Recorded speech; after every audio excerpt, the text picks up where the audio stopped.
What's going on, everybody? Long time no see.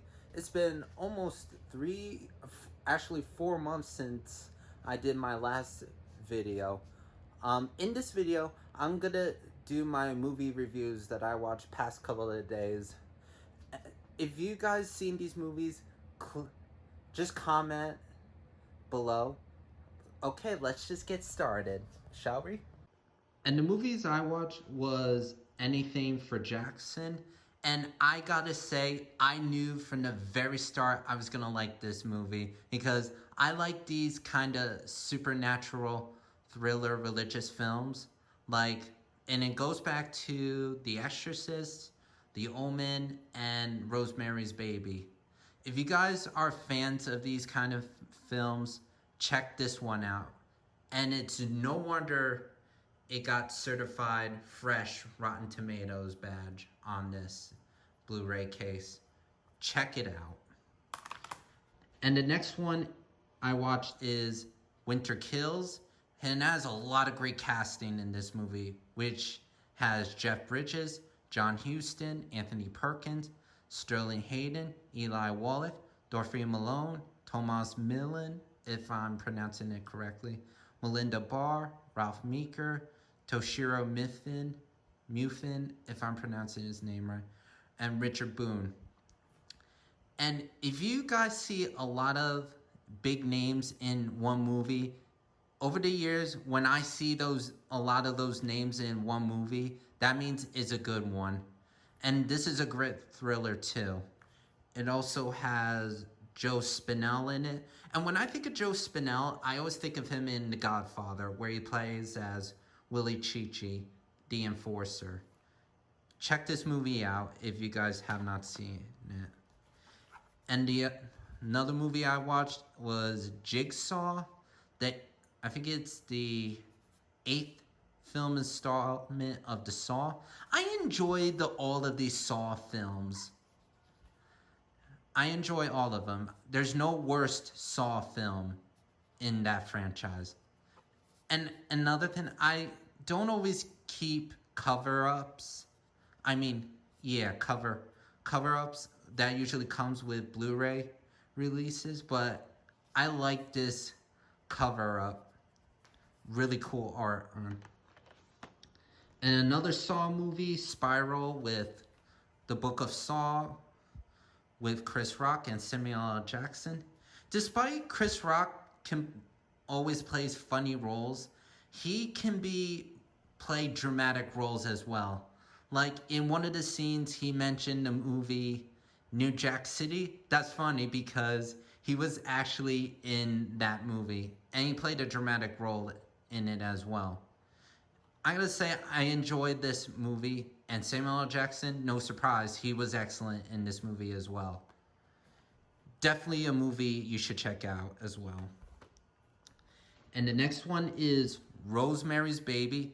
I have not seen this movie in years, and I forgot how great this movie was.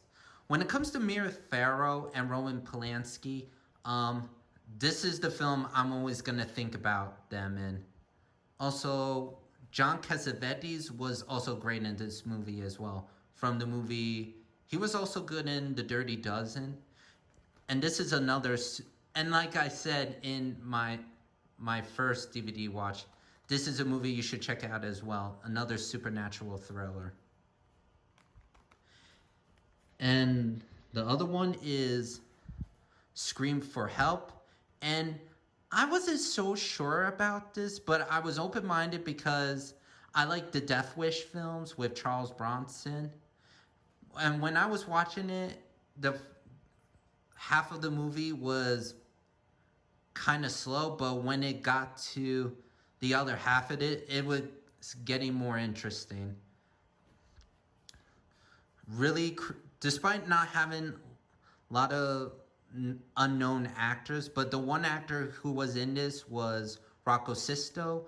And when I think of Rocco Sisto, I always think of him as Uncle Junior in the flashback episode of The Sopranos.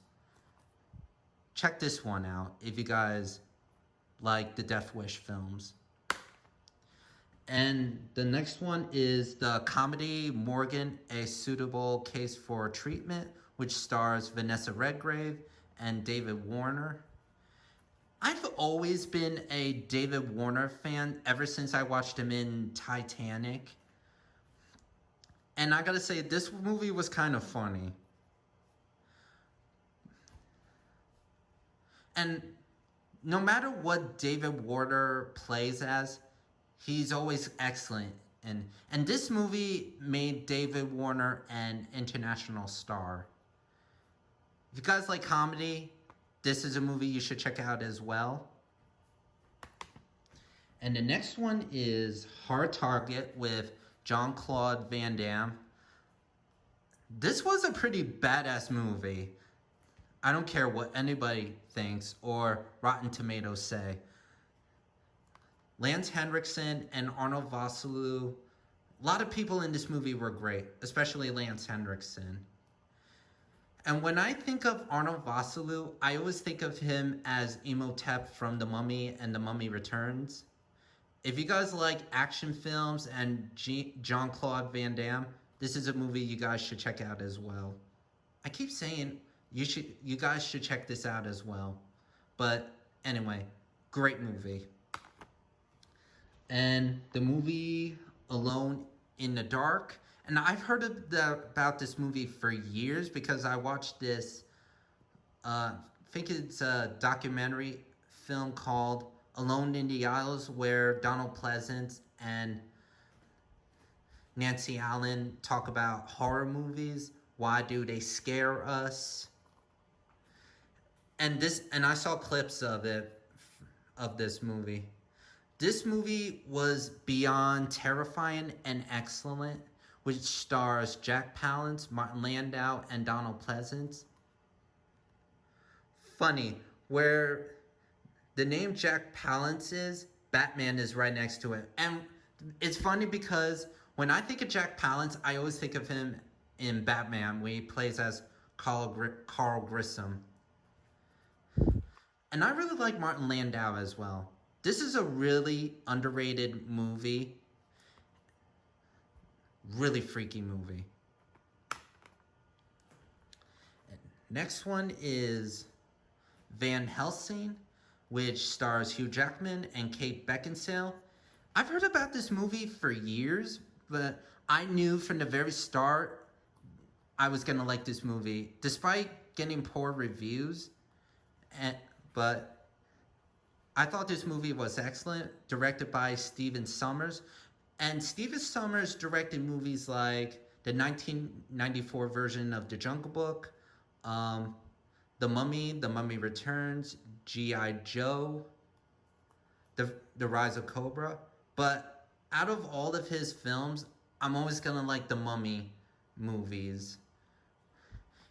And also Kevin J. O'Connor was in this movie. And when I think of him, I've seen so many of his movies, and when I think of him, I always gonna think of him as Benny from the first Mummy movie.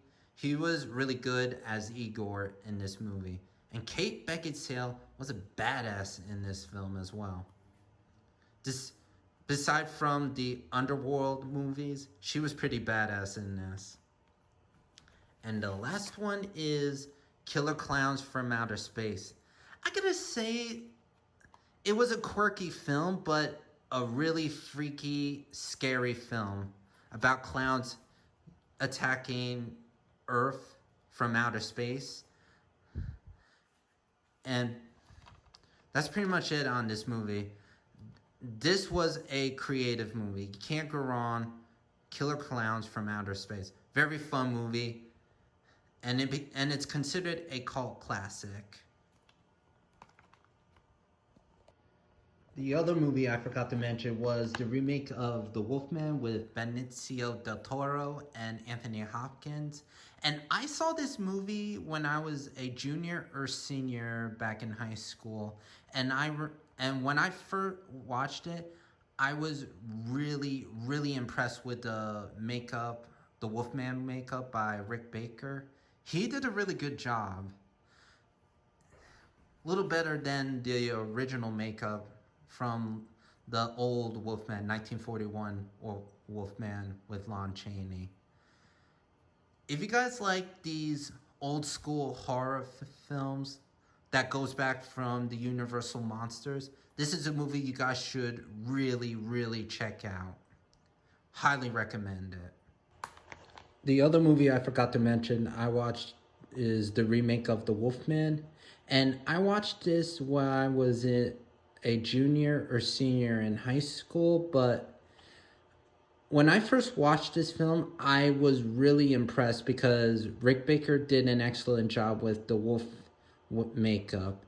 Like the original makeup artist did for the original Wolfman. If you guys seen the original Wolfman, you should definitely check the remake out as well. You're in for a treat if you like the classic Universal monsters. I hope you guys like these videos. Sorry it's been so long since I did a movie. Have a good day, everybody. And I hope you guys enjoyed your summer.